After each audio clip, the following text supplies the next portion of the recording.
In roughly 5 billion years, the Sun will run out of fuel. It will expand into a red giant, swallowing Mercury, then Venus, then Earth. Then it will collapse into a cold white dwarf in the size of a planet. That white dwarf will then spend the next quadrillion years slowly cooling. It will never fully go out. It will just get dimmer and dimmer until the universe around it is so dark that dimmer and gone are basically the same thing. That is what happens to our star. And our star is one of the lucky ones. It gets to go out slowly. The universe has a future, not a guess, not a theory, a mapped timeline built from known physics, peer-reviewed, tested against everything we can observe. It has 5 stages. We are currently in the first one. It is called the Stelliferous Era, the age of stars. It started with the Big Bang and will end in the roughly next 100 trillion years when the last star burns out. 100 trillion years sounds like forever. It isn't. It is just the opening act. Right now, the universe is doing what it has always done in our lifetimes and in every human lifetime before ours. Make stars. Every second, somewhere in the observable universe, new stars are being born from collapsing clouds of gas and dust. But we are already past the peak. Star formation hit its maximum about 10 billion years ago. Since then, the rate has been falling. The universe is not making as stars as fast as it's using them.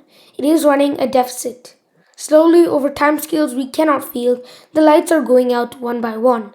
Not dramatically, not all at once, just the slow, steady arithmetic of a universe that is spending more than it earns. The last stars to burn out will not be our Sun. The Sun is a medium-sized star. It burns bright and burns fast. Medium stars like ours last about 10 billion years. We're already halfway through. The last stars standing will be red dwarfs. Dim, small, almost invisible to the naked eye from nearby.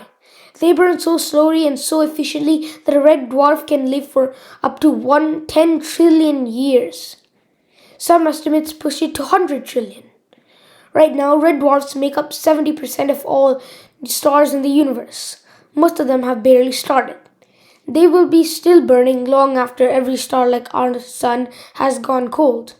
Long after every planet that has ever warmed itself beside a star like ours has frozen solid in the dark. The last red dwarf will go out alone, in a universe so old and so empty that there will be nothing left to witness it. When the last star dies, the universe enters a second stage, the Degenerate Era. The lights are off, but something remains. The corpses of stars. White dwarfs, the cooled remnants of medium stars like our Sun. Neutron stars, the crushed cores left behind when larger stars explode. And black holes. None of them produce light. None of them produce heat in any meaningful quantity. They just exist to exist. Dense cold, drifting through a darkness so complete the world's darkness doesn't capture it. This era lasts from 100 trillion years to roughly 10 to the power of 40 years. Write that number out and it takes more digits than there are atoms in the observable universe. But this is even the corpses don't last. This is where the physics gets strange. Protons, the particles that make up the nucleus of every atom in your body, in every planet and in every dead star, they are not permanent. Current theoretical physics suggests that protons decay, slowly. And when I mean slowly, incomprehensibly slow. But over time scales long enough, every proton in the universe will eventually fall apart. Every white dwarf, every neutron star, every rock, every frozen ocean on every dead planet orbiting every dead cold remnant of a dead star. All of it dissolving particle by particle into nothing but radiation and lighter particles. The Degenerate Era does not end with an explosion. It ends with a whisper. The last atom of the last white dwarf quietly coming undone.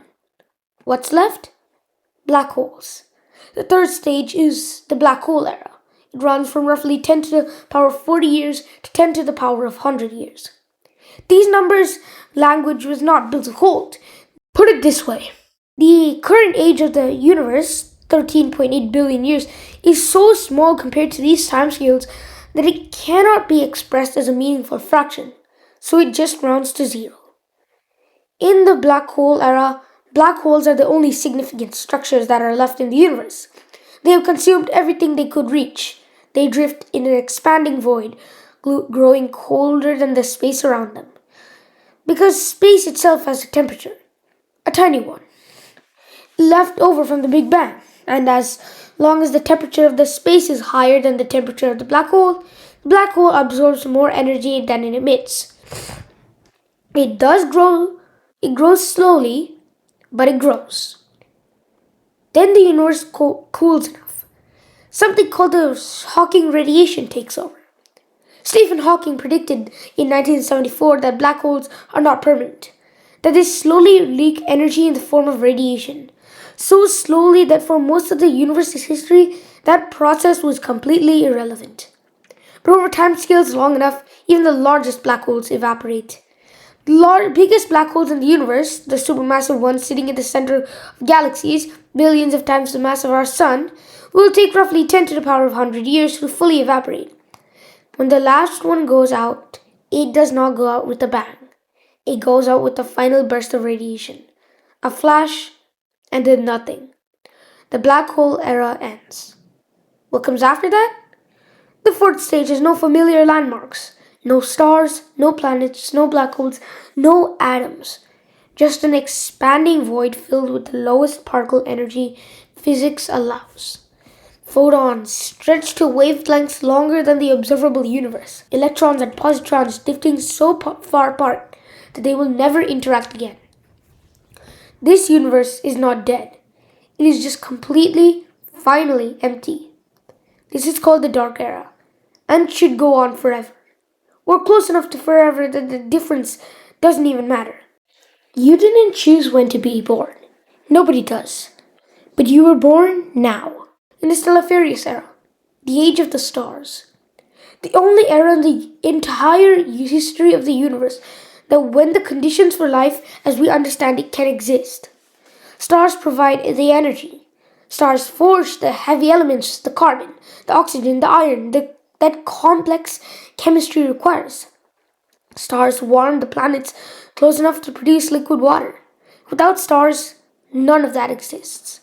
The universe we spent 13.8 billion years getting to us, and will end incomprehensibly longer after us, in an era where nothing like us could exist. Not because life will be destroyed, but because the ingredients will just be gone. A red dwarf burning alone in 50 trillion years is not a tragedy. It is just physics doing what physics does. But somewhere that red dwarf, there may be a planet, tidally locked, one face always towards the star, one face always towards the dark.